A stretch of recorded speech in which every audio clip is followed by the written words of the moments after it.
राधा स्वामी जी। आज की सत्संग में हम बात करेंगे कि आषाढ़ के मास को यानी आषाढ़ के महीने को संत लोग किस प्रकार से देखते हैं। तो आइए सत्संग शुरू करते हैं। सत्संग के वचन है, प्रथम आषाढ़ मास जग छाया, आशा धर जिव गर्भ समाया। कहते हैं पूरब में साल आषाढ़ के महीने से शुरू होता है। हमारे पंजाब में साल चैत के महीने से स्टार्ट होता है। इसलिए स्वामी जी आषाढ़ के महीने से शुरू करते हैं।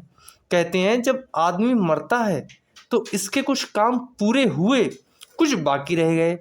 वे संकल्प जो बाकी रह गए वे इसके अंदर बीज हैं, उन्हें उगना है और उन्हें भोगने के लिए उसको माता के गर्भ में आना पड़ेगा, फिर जन्म लेना पड़ेगा। इसलिए इसके हर जन्म में कुछ ना कुछ काम रह जाते हैं। सत्संगी को पहले जन्म से दूसरा जन्म अच्छा मिलेगा। वैसे तो हमारे बहुत सत्संगी हैं मगर उनका प्यार ऊपरी है। अगर प्रेमी ढूंढे तो कोई कोई मिलेगा। अगर शिष्य मन का कहा माने तो गुरु क्या करे। कबीर साहब ने कहा है, कबीर सांचा सतगुरु किया, करे जऊ सिखा मैं चूक, अंधे एक न लागिए, जेह बांसु बांजाई हूँ। गुरु अर्जुन देव जी ने भी कहा है कि सतगुरु सिख के बंधन काटे, गुरु का सिख विकारते हटे। अगर शिष्य विकार यानी बुरे कर्मों से हट जाए तो सतगुरु शिष्य के बंधन काट देता है। अगर शिष्य का मन का बंदा बना रहा तो फिर गुरु का क्या कसूर।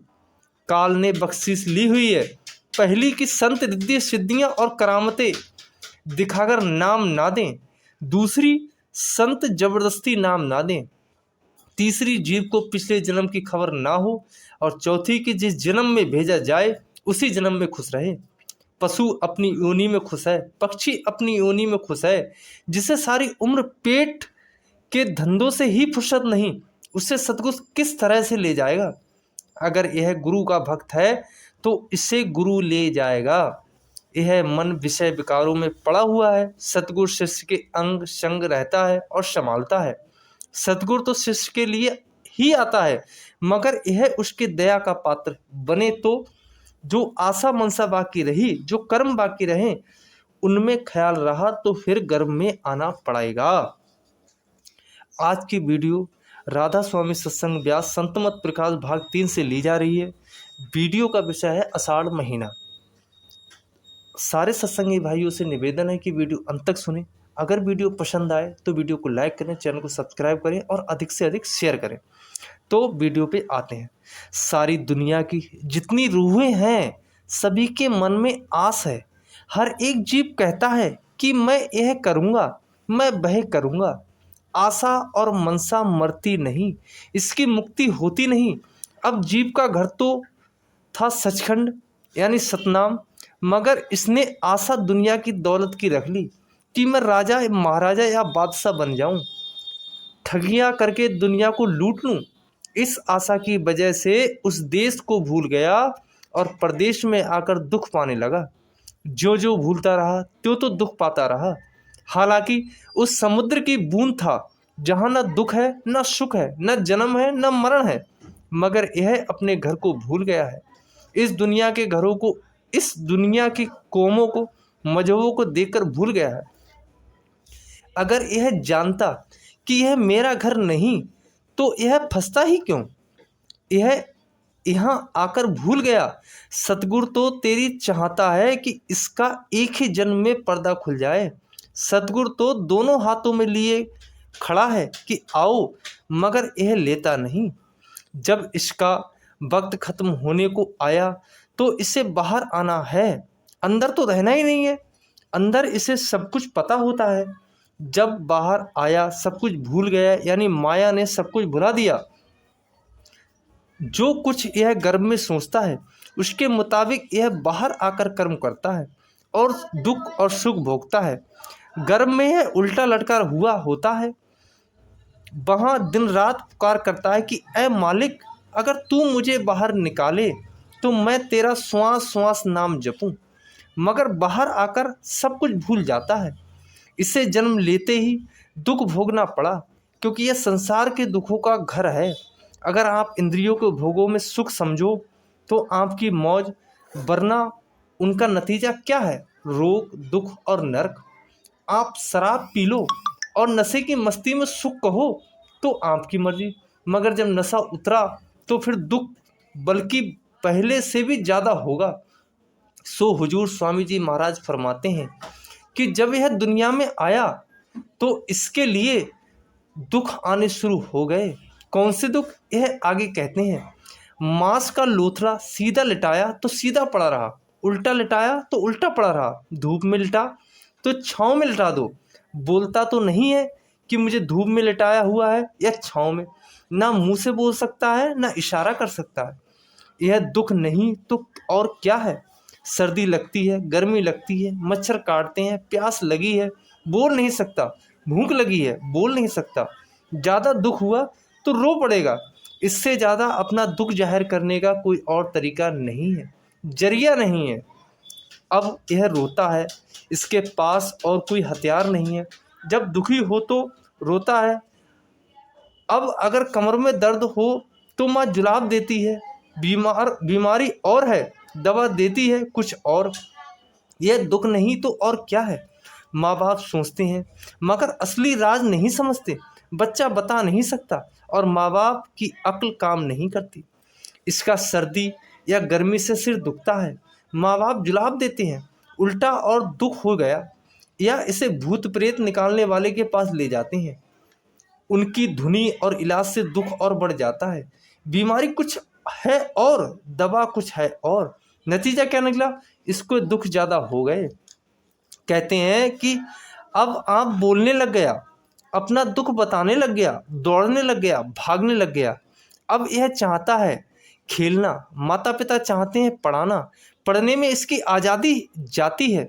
पहली किस्म के दुख खत्म हुए, अब और दुख शुरू हो गए। इसका चाव खेलने में है। माँ बाप कहते हैं कि पढ़, यह भी दुख है। अपनी छोटी उम्र में बहुत सी घटनाएं देखी होंगी। मुझे याद है कि मेरे साथ एक लड़का पढ़ता था जो पढ़ाई का चोर था और अक्सर स्कूल से गैर हाजिर रहता था। एक दफ़ा का जिक्र है कि एक बीमार को लोग उठाकर ले जा रहे थे। वह उनसे पूछता है कि इसे क्या हुआ। उन्होंने कहा कि यह बीमार है। वह कहता है मैंने समझा कि शायद इसे स्कूल ले जाया जा रहा है। सो बच्चा तो खेलना चाहता है और माता पिता पढ़ाना चाहते हैं। यह तमाशा हम रोज़ देखते हैं। यानी आत्मा को आज़ादी है ही नहीं। अब यह पढ़ने नहीं जाता है, माँ मारती है, बाप मारता है, उधर मास्टर मारता है, सबक याद नहीं। हम सभी का यही हाल है। कई बार देखा है कि स्कूल जाने के लिए लड़के को भेजा है, वह कहता है कि आंखें दुखती हैं, पेट में दर्द है या कोई और बीमारी है। सो लड़कों में स्कूल जाने का बड़ा डर होता है। सरदार करतार सिंह और मैं साथ पढ़ते थे, साथ स्कूल जाना, साथ ही आना। एक दिन कहने लगे कि आज ना जाओ। मैंने कहा क्यों? अगर ना गया तो जुर्माना हो जाएगा। कहता है मैं कपास चुनकर ले आऊँगा और जुर्माना दे दूँगा। सो लड़कों की आज़ादी नहीं होती। आगे कहते हैं अब हुजूर स्वामी जी महाराज फरमाते हैं कि वे दिन भी गफलत में भी गुजर गए। आज़ादी ना मिली, सुख ना मिला, खेल कूद की अवस्था थी, बेफिक्री थी, खाने पीने की छूट थी, मगर फिर भी आज़ादी नहीं थी। कहते हैं अब जवानी आ गई, मन दौड़ता है, आलीशान मकान भी हो, स्त्री भी हो, कपड़े भी हो, ये करूँगा वो करूँगा, तरंगे फैलने लगीं। कहते हैं फिर जब ज़रूरत पड़ी तो मांगनी हो गई, ब्याह हो गया, घर में स्त्री आ गई। अब स्त्री आई, वह भी जवान थी, यह भी जवान है। स्त्री को देखकर बड़ा खुश हुआ, जैसे कि कोई बादशाहत मिल गई हो। लेकिन इतना विचार नहीं कि स्त्री का प्यार जेल खानों का जेल खाना है। नए नए इरादे, नए नए विचार हैं। अब दिल में यही ख्याल है कि सारी उम्र ऐसे ही रहेंगे। यह सारी उम्र की बेड़ी थी, ऐसे ही फंसने लगेंगे कि जिसमें से सारी उम्र भी रिहाई ना हो। बस यहाँ से सारी उम्र की मुसीबत शुरू हो गई। ददिहाल, ससुराल, मौसियाँ, फूफियाँ, नानियाँ, दोहतियाँ में फंस गया। इतना ना सोचा कि बड़ी भारी बेड़ी से जकड़ना है। यह पता नहीं कि बाद में ये जहर बन जाएंगे। यह नहीं कि आदमी ही फंसता है, बल्कि स्त्री भी इसी तरह फंसती है। इस गृहस्थ आश्रम से दोनों को मुसीबत शुरू से हो जाती है। अब स्त्री के हाथ में है, चाहे माँ के साथ लड़ाई करवा दे, चाहे बाप के साथ लड़ाई करवा दे, मतलब कि जिसके चाहे लड़ाई करवा दे। किसी ने कहा है, पीर पैसा रन गुर, जिधर आंखें उधर तुर। यह दुनिया का कायदा ही है, सभी के साथ बीतती है। कौन माँ कौन बाप, अब खैर सल्ला, या दुनिया या स्त्री। अब जैसे जैसे बेटे बेटियां होते गए, जो माँ बाप का प्यार था वह स्त्री और बच्चों में बट गया। बल्कि जवान बेटे तो यहाँ तक कहते हैं कि माँ बाप बूढ़े हो गए हैं, जल्दी मरें तो छुटकारा हो। अब माँ बाप को सोवियत घट गई कि और आगे स्त्री और बेटे बेटियों से हो गई। अब औरत को भी कपड़े चाहिए, बच्चों के लिए भी कपड़े चाहिए, पढ़ाई के लिए भी कुछ और चाहिए। सोचता हूँ कोई नौकरी करूँ, कोई खेती करूँ या दुकानदारी करूँ। रुपया कमाने के लिए नौकरी पर जाना पड़ा। क्यों? क्योंकि बच्चों के खाने पीने का फिक्र है, या कहीं प्रदेश में बंदूक की गोलियों के सामने जा खड़ा हुआ। कहीं मजदूरी करता है, कहीं कुछ कहीं कुछ। किसके लिए? औरत के लिए, बाल बच्चों के लिए। और अगर रोजगार मिल गया तो वाह वाह, अगर नहीं मिला तो दुखी हो गया। जिस तरह भूखा कुत्ता एक दरवाजे पर गया, वहाँ रोटी ना मिली, फिर वह दूसरे दरवाजे पर गया, दूसरे से तीसरे पर, कि कहीं रोटी का टुकड़ा मिल जाए। इसी तरह यह कभी नहीं जाता, कभी कहीं। अब कहता है पैसा आए, घर का खर्च चले, बेटे बेटियों के ब्याह शादी की फिक्र, कहीं चोरी, कहीं ठगी, कहीं कुछ, क्या क्या उपाय करने पड़ते हैं। अगर रुपया मिल गया तो खैर, अपना और बेटियों का गुजारा हो गया। अगर रुपया ना मिला तो कर्जा चढ़ गया, कहीं बच्चों के लिए जायदाद गिरवी रखनी पड़ी, और कहीं कुछ करना और पड़ा। मुझे याद है, जब मैं नौकरी में था, एक ठेकेदार मेरे पास नौकरी करने के लिए आया। मुझे आज तक वह बात नहीं भूलती। मैं रात को 3 बजे उठने का आदी था। जब उठा तो देखा वह जाग रहा था, उसे नींद नहीं आई। पूछा क्या बात है? कहता है, जी मैं ठेके की तलाश में हूँ। इस सिलसिले में 2500 रुपया लेकर निकला था, काम मिला नहीं और रुपया खर्च हो गया। इसी तरह एक और मजमून भी नहीं भूलने वाला है। जब मैं पेशावर में था तो रोज़ देखता था, पेशावर की औरतों का खर्च मशहूर है। 1.5 रुपया तो वे खुद पे रोज़ कमा लेती हैं, मगर उनकी फरमाइशों ने उनके पतियों की नाक में दम कर रखा है। वे अच्छे से अच्छा खाना खाती हैं, अच्छे से अच्छा कपड़ा पहनती हैं, जेवर पहनती हैं, और कई बनाव श्रृंगार करती हैं। कोई घर सुखी नहीं था। जगह जगह आदमियों की जुबान से यही सुनाई देता था कि औरतों के कपड़े बनवाएं, खिलाएं, पिलाएं या क्या करें। मुझे आज तक चिट्ठियां आती हैं, या तो मुझे खबर है या राय साहब लाला हर नारायण जी। एक तो कुटुंब का बोझ, दूसरा कर्ज का बोझ, आमदनी है नहीं। कितनी भारी मुसीबत है, जिन्हें लगती है वही जानते हैं। किसी दुखी से पूछकर देखो तो सही। अब लड़के और लड़कियों की शादी की फिक्र। लड़कियों के लिए लड़के मिलते नहीं। अगर किसी अमीर से कहें तो वह कहता है मोटर दोगे। अभी लड़कों की नौकरी मिली नहीं, मगर पढ़ लिख कर दिमाग इतने ऊंचे हो गए कि यह भी दुख है, या कहीं लड़की का ब्याह हो गया है मगर लड़के ने उसे छोड़ दिया, या यह भी दुख है, या शादी करनी है, पास में रुपया नहीं है। मन कहता है कि अगर कम खर्च किया तो बिरादरी क्या कहेगी। ब्याह शादियों में बड़े बड़े खर्चे होते हैं।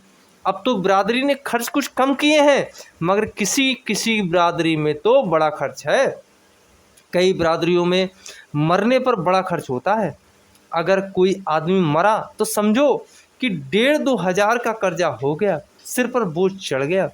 अब बेटे पोते धोते पड़पोते हैं, ये सभी का बाबा है। सभी आकर हिस्से पूछते हैं। बड़े परिवार में कोई ना कोई बीमार ही भी रहता है। अब सभी को फिक्र इसने अपने सिर पर ले ली। अगर कोई बीमार है तो इसे फिक्र हो गई, मानो इसने सभी के बोझ का एक बक्सा बना लिया है। अब रात को नींद नहीं आती, चित्त में गिनतियां करता है। अब फंस गया है तो तड़पना होगा। कहते हैं इसने अपने बोझ आप सिर पर उठाया है, किसी और ने तो उठाकर नहीं रखा। मुझे संत संत संगियों की तरफ से कई चिट्ठियां आती हैं, मैं ब्याह कर लूं, मैं कहता हूं कर लो। कई कई चिट्ठियां ऐसी भी आती हैं जो कहते हैं कि मैं ब्याह ना करूं, मैं कहता हूं ना करो। जब कोई सलाह मांगता है तो मैं आम तौर पर यही कहता हूं कि यह बोझ तुझे खुद ही उठाना है। अगर तेरी मर्जी है यानी उठा सकता है तो उठा ले, नहीं तो मत उठा। कहते हैं यह सुख लेने के लिए मनुष्य जन्म में आया, सुख के लिए गृहस्थ आश्रम में दाखिल हुआ, मगर सुख ना मिला, उल्टा दुख में फंस गया, सुखों के बजाय दुख में आगे आ गया। अब कहता है कि अगर मैं शादी ना करता तो सुखी रहता, अब छोड़ तो सकता नहीं, तड़पता है। जब फंस गया तो तड़पना कैसा, अब कोई चारा नहीं, दुखी हो गया तू। आधे आषाढ़ के बाद बरसात शुरू हो जाती है। स्वामी जी ने एक एक महीने की तुलना एक एक मनुष्य जन्म के साथ की है। सो कहते हैं जब इसकी आधी उम्र गुजर जाती है, जिंदगी के आखिरी पड़ाव में आ जाता है, अब इसके बेटे और पोते हैं। अब बेटा मर गया, बहू विधवा हो गई, अपने बाल नोचता है, कहीं कर्जा हो गया, कहीं कुर्की हो गई, कहीं नीलामी हो गई। अब सिर खुजाता है, दुख सहता है, लाचारी हो गई। जिस तरह आषाढ़ माह से बारिश शुरू हो जाती है, इसी तरह इसके ऊपर दुखों की बारिश हो जाती है। जब बारिश होती है ठंड हो जाती है, जब सुंदर सुंदर घटाएं चढ़ती हैं, मोर और पपीहे बोलते हैं। लेकिन यह तो परिवार की घटाओं में फंसकर दुखी हो रहा है। कहीं लड़ाई हो गई, मुकदमा आ बना, कहीं लड़का फंस गया, या कोई लड़का लड़की मर गए। क्योंकि बाबा कहते हैं सारे परिवार का दुख इसका दुख हो जाता है।